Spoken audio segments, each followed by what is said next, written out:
Merry meet everyone and welcome back to My Pagan Life once again. Wait, before we get started with this video, there's something important I need to do first. I have no energy right now. That sparked so nicely. I can't even, whoa. There. So yeah, I think we're ready to do this video. You saw the title of this video, and if you're interested in learning more, please keep on watching.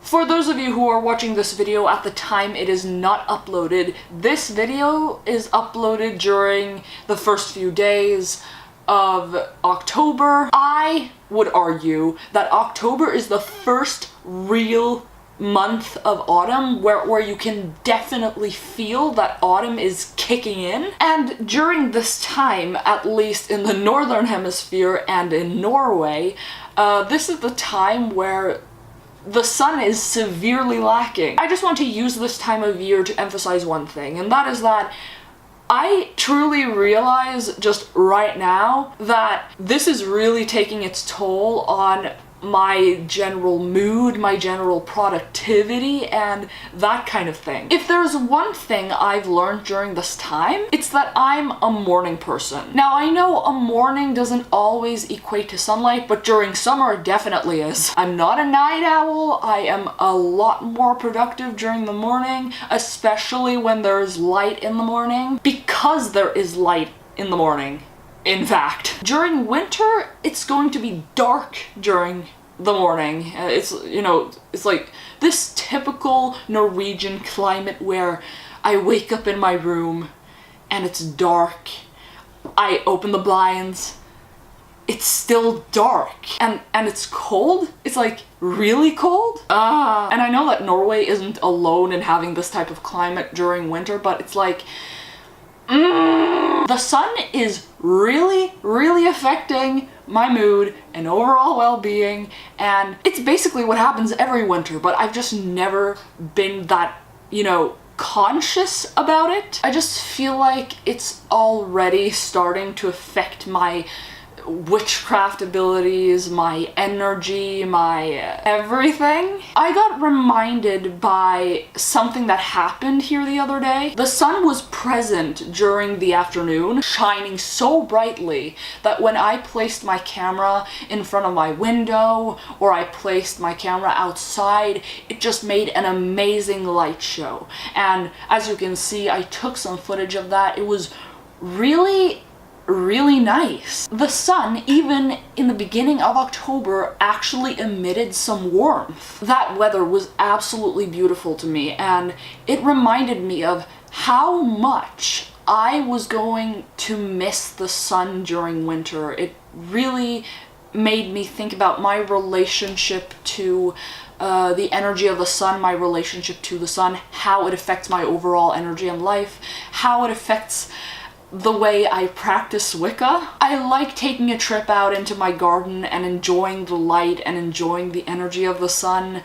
I love wearing crystals and using crystals that are somehow associated with sun energy and like fire energy. While I find that there's a lot of things I can learn from the night, the dark, while there is a lot of things I can learn from the cold and from winter and all that kind of stuff, I just realize how fundamental the energy of the sun is in my practice. And another reason why I'm bringing this up is because I feel like most of us in Wicca are so infatuated, or maybe that's not the right word, we're so obsessed, no, that's not the right word either. We find the moon, we find the goddess, we find the darker periods of day to be very important for learning about the mysteries of life. But especially during this time of year, I think we should take the time to appreciate and acknowledge the importance of warmth, the importance of light,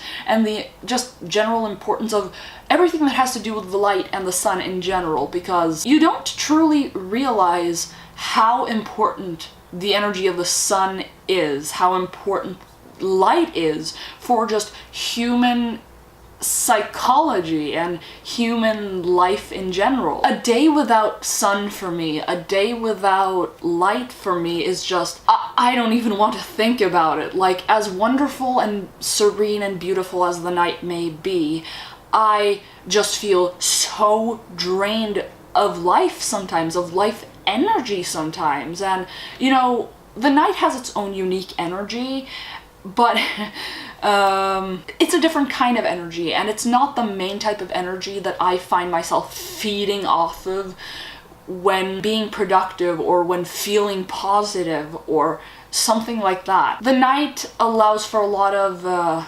contemplation for me. It allows for calmness, but as someone who's already fairly calm and content with not being all over the place at all times, I find that I need the sun. And I need the sun and its energy a lot more than I think I do. And I just can't believe I'm just having such a conscious relationship to the sun and its energy right now. That's basically how I feel. Just right now, I really feel like embracing the energy of the sun, the energy of just light. You may also say that I am choosing to embrace the god a little bit more. No matter how you choose to see the sun and the moon, I encourage you to take a look at the light. Don't look directly at the sun, okay? I don't want you to hurt your eyes. But just take a look at the sun that is there and think about what it's like to not have it, what it's like to be deprived of light. Take the time to truly appreciate the sun and its energy for what it is, and then try to use it to your advantage. Try to see if you can use it to make yourself more productive. See if you can use it to make yourself more positive and happy. See if you can use it to do something new. I'm going to properly contemplate and I'm going to properly process all of this information and this whole realization, and I'm truly going to appreciate what the sun has to offer for me during all times of the year to see how it will benefit me further. Yeah, take that as advice from me for today, guys, and feel free to also apply it to any other topic, any other field that you feel is relevant to you. How can you start to appreciate the things in your life even more? How can you start to really feel happy about the things you have, and how can you really start using your environment or those kinds of things to your advantage as well? And I need to stop the video here before I start babbling about things that don't matter, but I hope that got my point across. It's nice to every once in a while let go and just talk without feeling the need to justify myself, and talk without feeling the need to make everything perfect. And if you appreciate this kind of video in general, or if you appreciated also my message in this video, make sure to leave a like and comment down below your thoughts. Feel free to contemplate and think about this topic however you wish, and yeah. And until next time, guys, blessed be from My Pagan Life.